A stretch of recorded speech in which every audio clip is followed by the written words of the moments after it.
sème dans de nombreuses villes de l'islam, et cette fois non seulement chez les princes, mais aussi chez de grands notables, des hommes de culture, des médecins. De la bibliothèque royale, on passe à la bibliothèque publique, puis à la bibliothèque privée.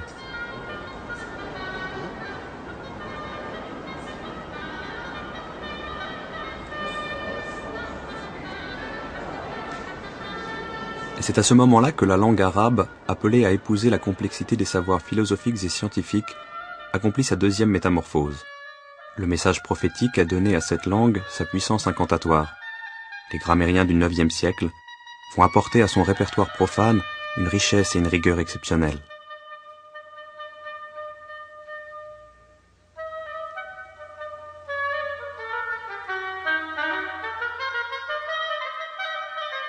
Les savants, d'où qu'ils viennent, doivent se mettre à apprendre cette langue pour participer au mouvement.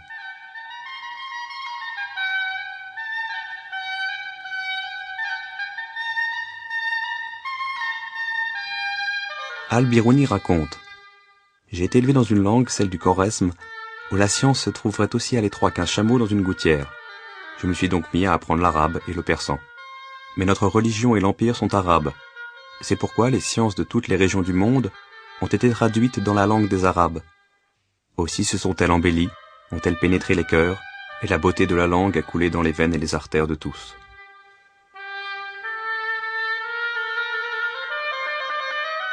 Il y a un engouement général pour la lecture, pour le savoir. Il est favorisé par l'introduction et la diffusion du papier, selon des techniques importées de Chine. Les copistes disposent alors d'un matériau léger, solide et beaucoup moins onéreux que le papyrus et le parchemin. Le commerce de manuscrits se développe. Les boutiques de libraires, ouvertes à tout public, se multiplient.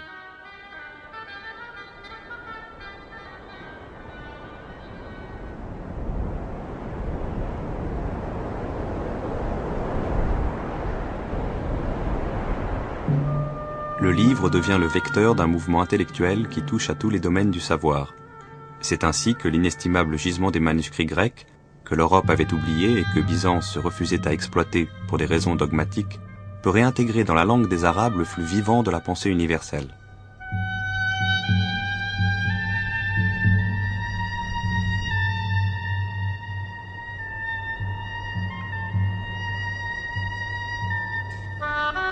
On assiste à l'émergence d'une figure prestigieuse, celle du savant total, de l'érudit tout-terrain, à la fois grand voyageur, philosophe, musicien, mathématicien, astronome.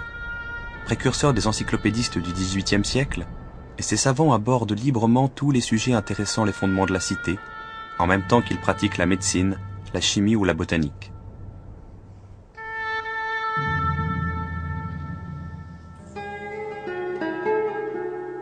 À leurs yeux, l'islam n'oppose pas la raison à la révélation. Au contraire, l'islam tient la raison pour un irremplaçable instrument de la pensée. Il lui assigne même pour mission d'éclairer la révélation.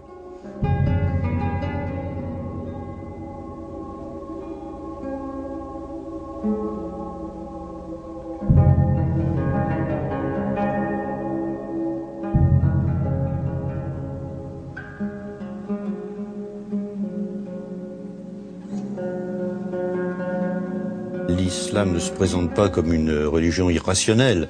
Il y a des aspects dans le Coran, c'est bien connu, qui prônent la réflexion. Et les sciences islamiques s'étaient déjà formées, étaient rompues à la discussion, etc. Donc ce n'était pas...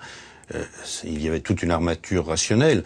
Mahmoud, il a voulu, je pense, si on prend le problème de ce point de vue-là, sa décision politico-culturelle a consisté à introduire un usage de la raison que les musulmans n'avaient pas inventé, qui avait été inventé par d'autres, mais qui pouvait avoir son intérêt.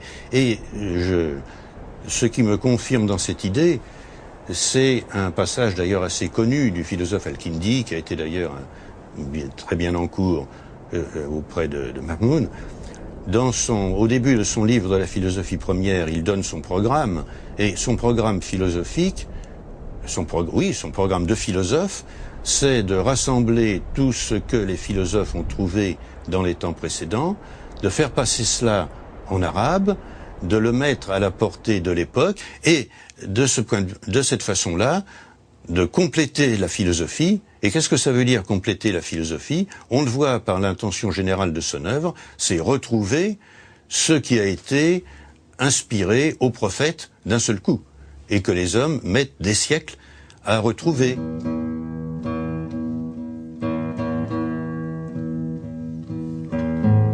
Je crois qu'il y a un ajustement entre les mentalités. Il y a aussi une soif de connaître que je crois la révélation, le message coranique encourage, justifie et impose d'une certaine manière aux esprits qui en sont capables. La révélation coranique appelle tout homme, où qu'il soit, à proportion de son talent naturel, de son fond mental, à connaître la vérité. Alors ça ne veut pas dire que tout le monde doit être philosophe, naturellement, mais ça veut dire que ceux qui ont la capacité de le devenir doivent affronter leur destin, leur destinée, leur destination. Et c'est ce qu'a compris le pouvoir abbasside. C'est ce que met en œuvre cette maison de la sagesse. C'est une maison pour les sages, bien entendu, faite par des sages, pour des sages, mais c'est une maison qui, au fond, va devenir un foyer pour l'humanité entière, parce que qu'on soit à un bout ou à l'autre de cet immense empire, on peut en recevoir finalement quelques lumières, si on y est appelé. Donc je crois que là, il y a une rencontre heureuse, rare, précaire, entre le message religieux et finalement la situation de l'époque, dans tous ses aspects. Il y a des savants pour faire de la science, il y a les moyens économiques d'organiser la circulation des échanges, et puis il y a la volonté politique de le faire. Ces trois conditions sont rarement réunies, hélas, à toutes les époques de l'histoire.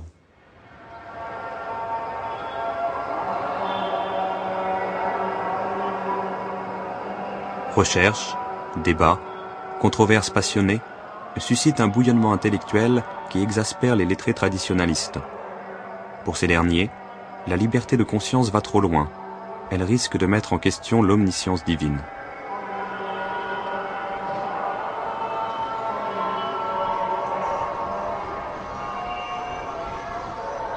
Un de ces lettrés, Ibn Qutayba, ridiculise en ces termes les intellectuels laïcs. Le fin du fin, pour eux, est de lire des choses sur la marche des astres, de s'intéresser à la logique, alors qu'ils ne comprennent rien à la loi de Dieu.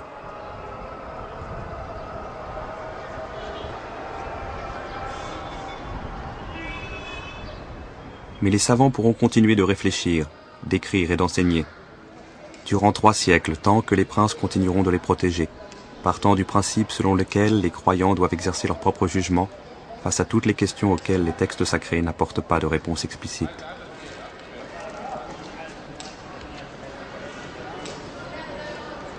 Le vrai titre de gloire de Bagdad au cours de cet âge d'or, il est là. C'est d'avoir osé penser que l'homme pouvait accéder, par l'expérience et la raison, à des vérités qui, loin d'insulter à la parole de Dieu, permettaient au contraire de l'éclairer. Que les savoirs profanes, acquis ici-bas, convergeaient naturellement vers cette parole, comme vers leur clé de voûte, dans le ciel.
La poésie arabe nous montre que l'Andalousie est un pays imaginé par ses habitants.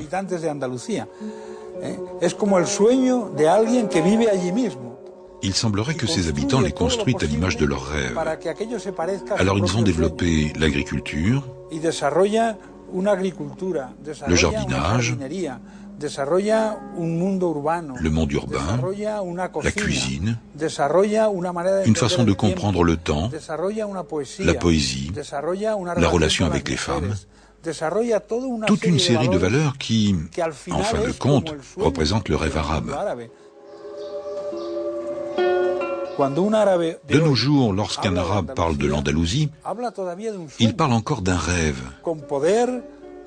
d'une puissance, de son califat. Mais en réalité, il parle d'une grande œuvre, d'un immense décor dont le monde arabe avait besoin à cette époque pour se réaliser pleinement.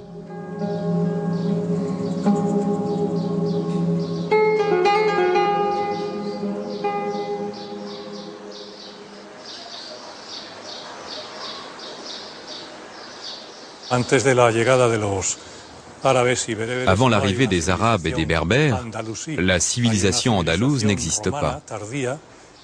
Une civilisation romaine, apparue tardivement, est présente à caractère hispanisant.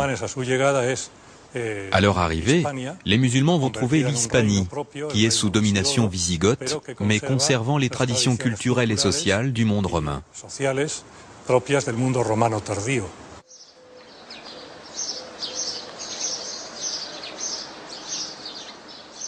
C'est en 710 qu'un comte chrétien, Julien, se rend auprès du gouverneur musulman de l'Afrique du Nord, Moussa ibn Nusayr, pour faire miroiter à ses yeux toutes les richesses de l'Espagne.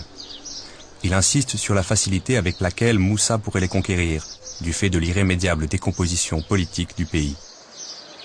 Tenté mais hésitant devant les risques, le gouverneur consulta d'abord Damas, où le calife omeyyade finit par autoriser une simple expédition de reconnaissance, avec cette recommandation: gardez-vous bien d'exposer les musulmans au danger d'une mer démontée. Les Arabes ne possédant pas d'embarcation, c'est le comte Julien qui dut fournir les 4 bateaux sur lesquels furent transportés les 300 fantassins et 100 cavaliers qui firent la première expédition.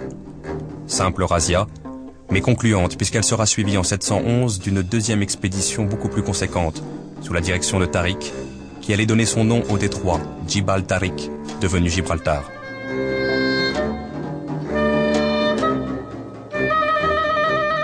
Étrange spectacle que celui de cette armée de 7000 hommes, essentiellement berbères, commandée par un chef musulman avec pour conseiller un officier catholique, où les guerriers wisigoths se mêlaient aux combattants du Rif.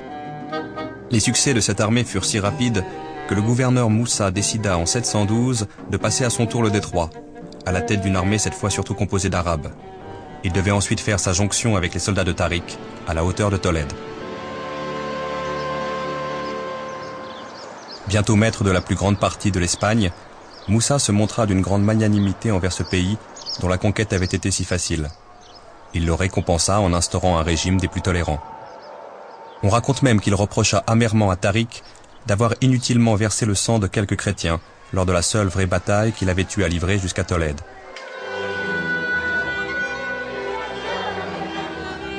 L'unification et la consolidation ultérieure du pouvoir musulman allaient être beaucoup plus laborieuses. Bien plus que les princes wisigoths, ce qui pendant longtemps menacera ce pouvoir, ce sont les rivalités internes qui le déchirent. Entre Arabes et Berbères, mais aussi entre différentes tribus arabes, ces rivalités se transforment souvent en combats fratricides. Sans compter, à partir de l'an 750, l'opposition entre les fidèles de la dynastie déchue des Omeyyades de Damas et les partisans du nouveau pouvoir abbasside à Bagdad.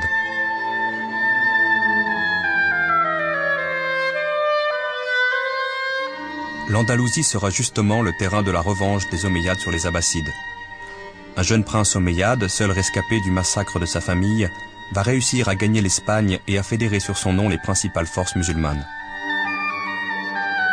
Un émirat omeyyade est créé, avec Cordoue pour capitale, qui parviendra peu à peu à stabiliser ses bases politiques et à établir en Espagne une suprématie musulmane incontestée.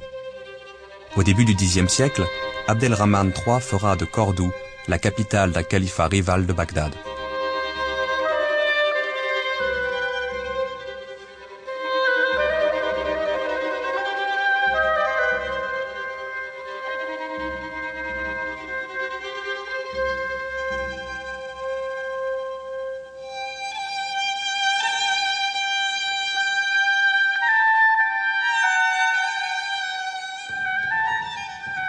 Les richesses accumulées à Cordoue au Xe siècle sont colossales.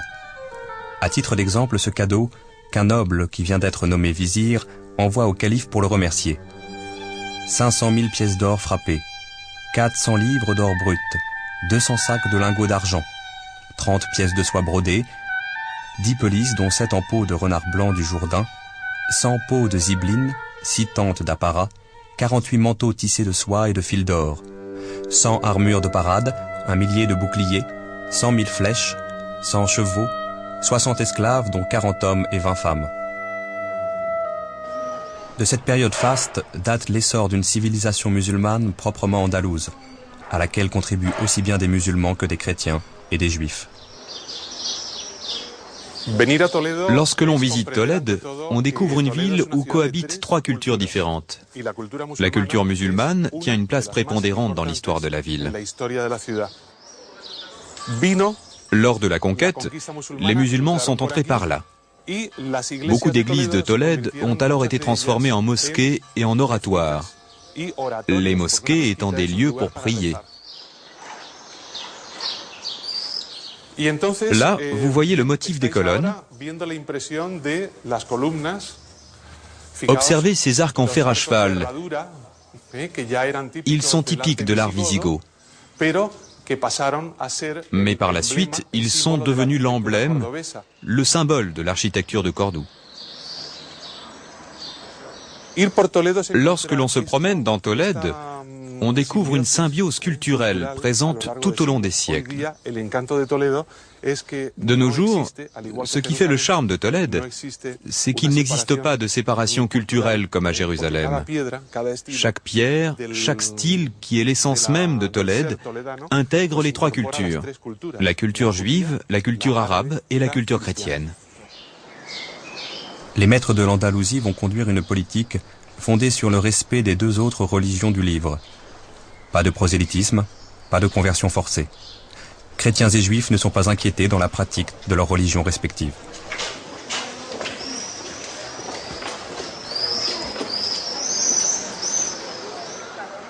Même lorsque l'on assiste à des conversions massives de chrétiens, désireux de bénéficier du statut fiscal préférentiel accordé aux musulmans, les communautés restées chrétiennes continuent de prospérer à l'abri des persécutions. Elles gardent leurs églises, leurs couvents, des chefs chrétiens responsables, des percepteurs spéciaux. Elles ont même des magistrats appliquant sous le contrôle de l'administration musulmane le code gothique du Liber Judicum.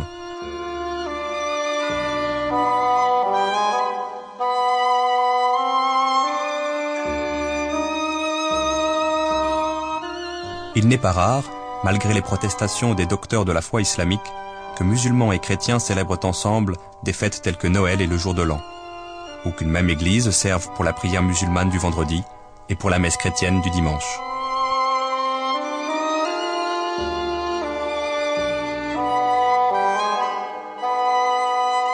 Juifs et chrétiens vont occuper des postes parfois importants dans l'administration musulmane, certains d'entre eux devenant des familiers ou des conseillers des califes et des princes. Lorsqu'à certains moments des fanatiques catholiques provoquent délibérément le pouvoir, en proférant des insultes publiques contre l'islam, ils sont condamnés à mort, mais généralement désavoués par leurs propres coreligionnaires. Quant aux juifs, ils maintiennent une loyauté totale à l'égard de l'administration califale.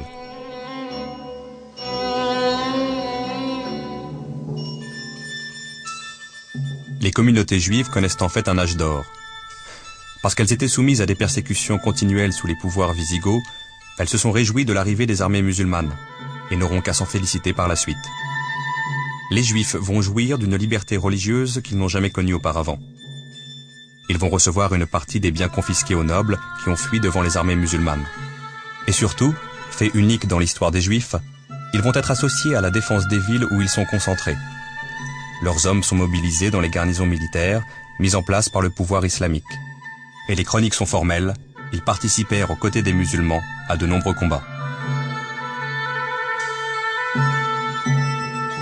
Les musulmans arrivent en Espagne, où il y a déjà des juifs depuis très très longtemps, depuis de nombreux siècles, en disant « Nous sommes les porteurs de la langue qui a transmis la dernière révélation. » Vous savez que la dernière révélation, celle du Coran, a été transmise au prophète, à Mohammed, par l'archange Gabriel en langue arabe.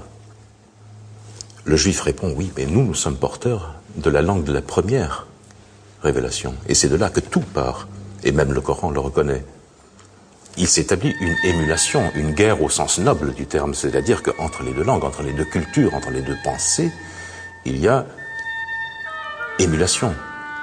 Et c'est le moment certainement le plus riche de l'histoire de l'Espagne.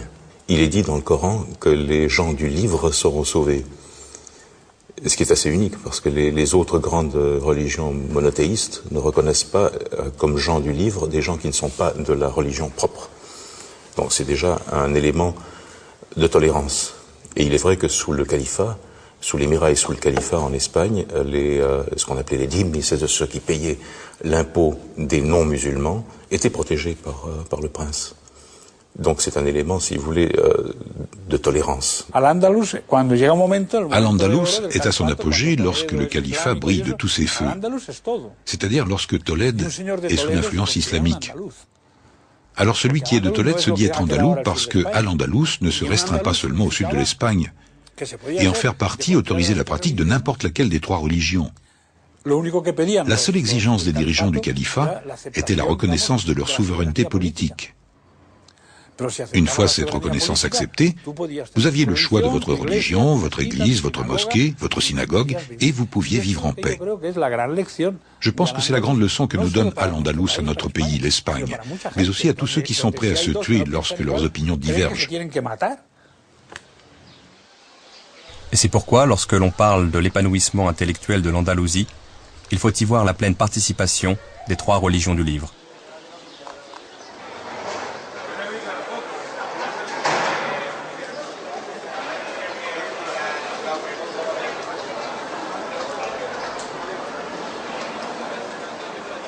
En dépit de la rivalité politique qui l'oppose à Bagdad, Abdelrahman II envoie un grand savant en Mésopotamie pour rechercher, acheter ou recopier des ouvrages scientifiques traduits du grec et du persan. Il pensionne richement astronomes et médecins. Ayant un droit de préemption sur toutes les marchandises importées, il lui arrive d'accorder audience à des marchands récemment arrivés d'Arabie ou de Byzance pour se voir offrir leurs livres les plus précieux. Les marchandises les plus prisées et les plus chèrement payées en Andalousie, ce sont alors les livres rares.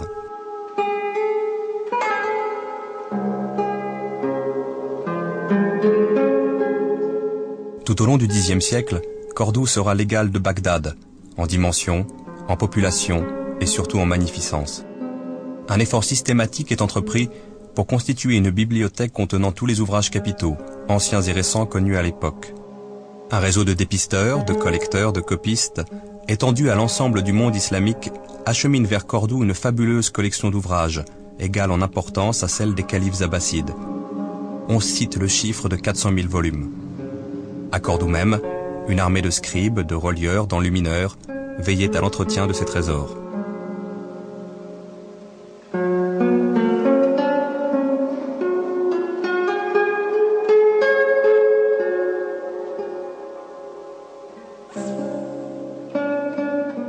À l'exemple du calife, toute l'aristocratie constitue de magnifiques bibliothèques privées. Et à l'exemple de Cordoue, Tolède, Valence, Grenade, Séville constituent leur cénacle de poètes, de lettrés, de philosophes et de savants qui tous travaillent dans d'excellentes conditions de confort et de sécurité grâce à la protection des princes.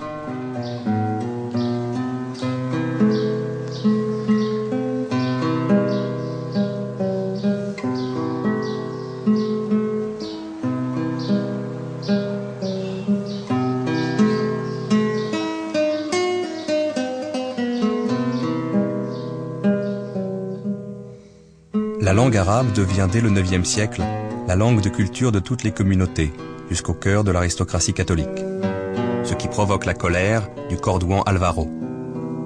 Tous les jeunes chrétiens qui se font remarquer par leur talent ne connaissent que la langue et la littérature arabe. Ils lisent et étudient avec la plus grande ardeur les livres arabes. Ils s'en forment à grands frais d'immenses bibliothèques et proclament que cette littérature est admirable. Quelle douleur! Les chrétiens ont oublié jusqu'à leur langue religieuse. Sur 1000 d'entre eux, vous en trouverez à peine un seul qui sache écrire convenablement une lettre en latin.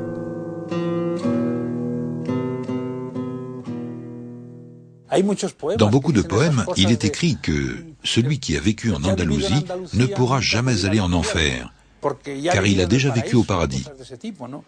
Ils avaient l'impression de vivre dans un endroit merveilleux. C'est un sentiment qui perdure encore de nos jours chez les Andalous. L'Andalou croit encore de nos jours que Séville et l'Andalousie sont ce qu'il y a de mieux au monde. Il croit que celui qui ne boit pas de vin à Séville n'en boira jamais ailleurs, et que les plus belles femmes du monde sont à Séville. Tout ceci est peut-être lié, même si ces idées de nos jours ont un peu tendance à s'estomper, du fait que les Andalous de l'époque pensaient qu'ils vivaient dans le plus bel endroit du monde. En Andalousie, l'enseignement primaire est si largement répandu que la plus grande partie de la population sait lire et écrire, contrairement aux royaumes chrétiens du nord de l'Europe. Certains artisans vont jusqu'à refuser d'engager des apprentis analphabètes, même si la lecture et l'écriture sont inutiles dans leur métier.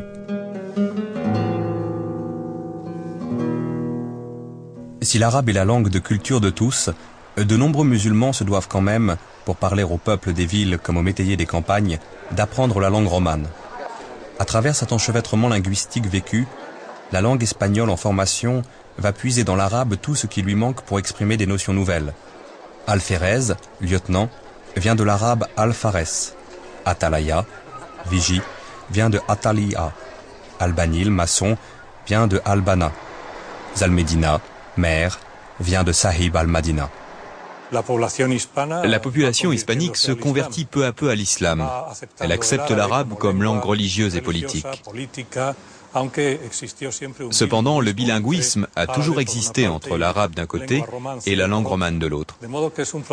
Une lente conversion va s'opérer sur 300 ans, du 8e au 10e siècle. Il faut savoir qu'à l'époque du califat, jusqu'au Xe siècle, 25 ou 30% de la population était encore chrétienne. Il s'agit des mozarabes. Leur langue était déjà arabisée, ainsi qu'un grand nombre de leurs coutumes.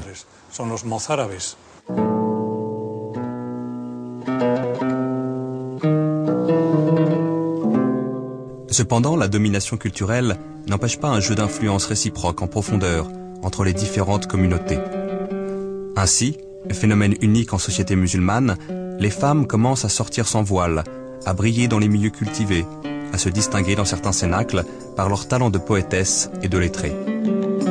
Quelque chose d'essentiel bouge dans le statut figé de la femme, qui d'ailleurs soulèvera l'indignation de nombreux docteurs de la loi islamique.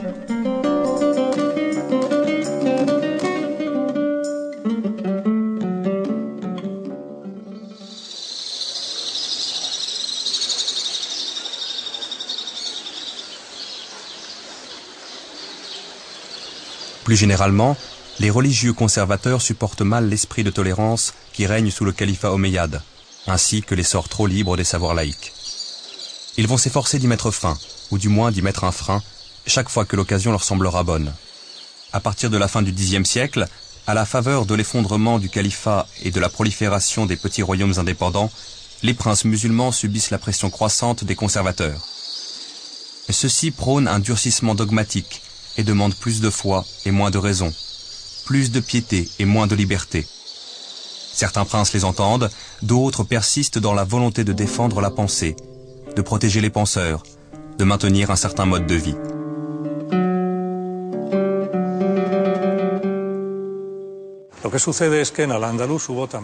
À l'époque d'Al-Andalus, tout au long du IXe siècle, beaucoup de luttes internes se succédèrent.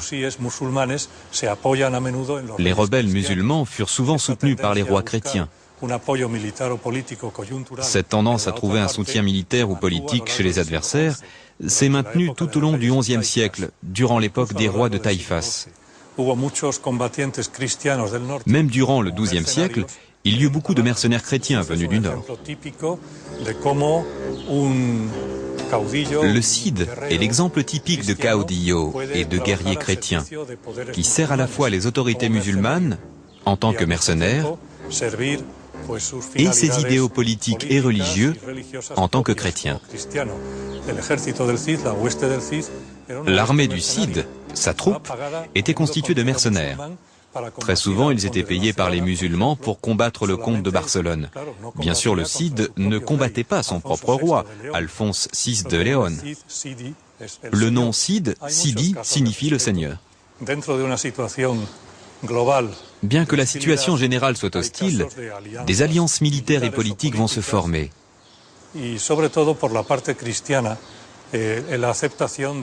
Ce sont principalement les chrétiens qui vont accepter les coutumes et les habitudes de la vie quotidienne des musulmans.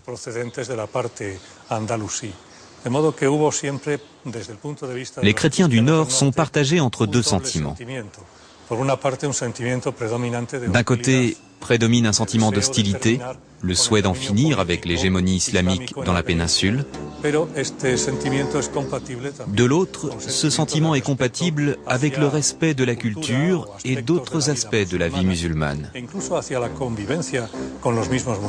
La cohabitation avec les musulmans est tolérée. Après la reconquête, ils pourront le plus souvent rester dans le pays. En Espagne même, dans les territoires reconquis par les catholiques, il ne sera pas rare de voir, en vertu d'une mystérieuse osmose, de nombreux princes adopter le cérémonial de cour des califes, réunir autour d'eux des lettrés, aller même parfois jusqu'à battre monnaie à double légende, castillane et arabe.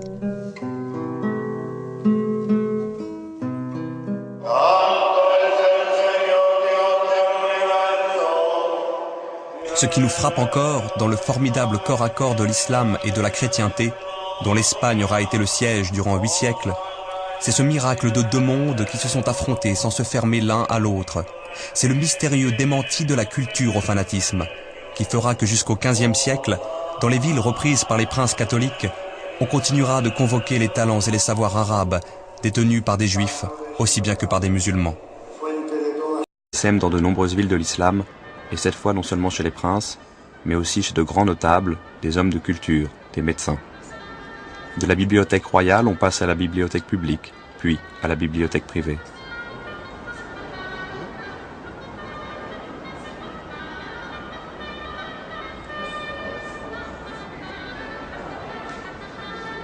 Et c'est à ce moment-là que la langue arabe, appelée à épouser la complexité des savoirs philosophiques et scientifiques, accomplit sa deuxième métamorphose.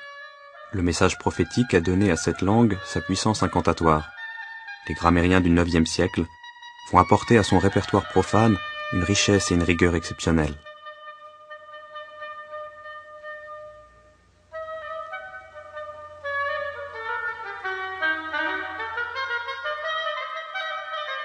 Les savants, d'où qu'ils viennent, doivent se mettre à apprendre cette langue pour participer au mouvement.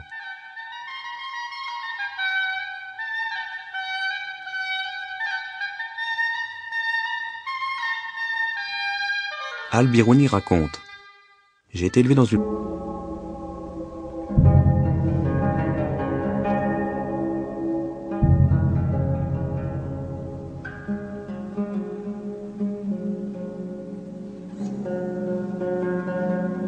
L'islam ne se présente pas comme une religion irrationnelle. Il y a des aspects dans le Coran, c'est bien connu, qui prônent la réflexion. Et les sciences islamiques s'étaient déjà formées, étaient rompues à la discussion, etc. Donc ce n'était pas... il y avait toute une armature rationnelle. Mahmoud, il a voulu, je pense, si on prend le problème de ce point de vue-là, sa décision politico-culturelle a consisté à introduire un usage de la raison que les musulmans n'avaient pas inventé, qui avait été inventé par d'autres, mais qui pouvait avoir son intérêt. Et ce qui me confirme dans cette idée, c'est un passage d'ailleurs assez connu du philosophe Al-Kindi, qui a été d'ailleurs très bien en cours auprès de Mahmoud. Au début de son livre de la philosophie première, il donne son programme, et son programme philosophique, son programme de philosophe, c'est de rassembler tout ce que les philosophes ont trouvé dans les temps précédents, de faire passer cela en arabe, de le mettre à la portée de l'époque, et de cette façon-là, de compléter la philosophie. Et qu'est-ce que ça veut dire compléter la philosophie? On le voit par l'intention générale de son œuvre, c'est retrouver ce qui a été inspiré aux prophètes d'un seul coup, et que les hommes mettent des siècles à retrouver.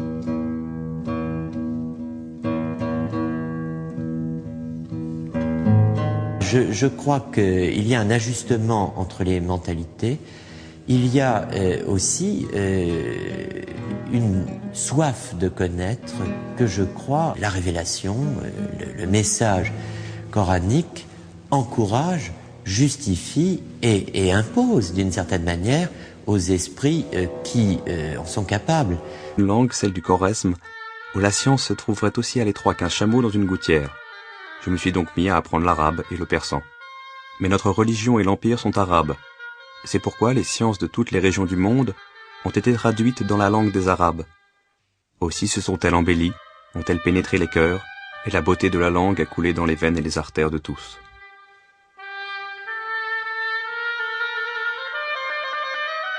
Il y a un engouement général pour la lecture, pour le savoir. Il est favorisé par l'introduction et la diffusion du papier, selon des techniques importées de Chine. Les copistes disposent alors d'un matériau léger, solide et beaucoup moins onéreux que le papyrus et le parchemin. Le commerce de manuscrits se développe. Les boutiques de libraires, ouvertes à tout public, se multiplient.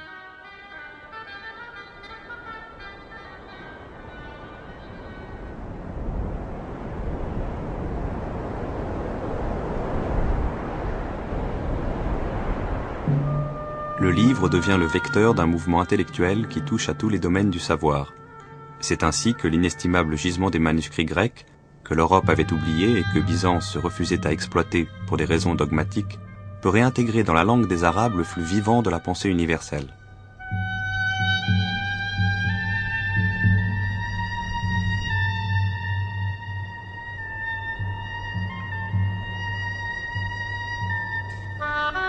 On assiste à l'émergence d'une figure prestigieuse, celle du savant total, de l'érudit tout-terrain, à la fois grand voyageur, philosophe, musicien, mathématicien, astronome. Précurseur des encyclopédistes du XVIIIe siècle, ces savants abordent librement tous les sujets intéressant les fondements de la cité, en même temps qu'ils pratiquent la médecine, la chimie ou la botanique.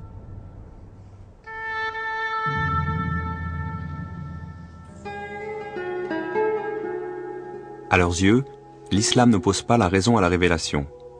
Au contraire, l'islam tient la raison pour un irremplaçable instrument de la pensée. Il lui assigne même pour mission d'éclairer la révélation.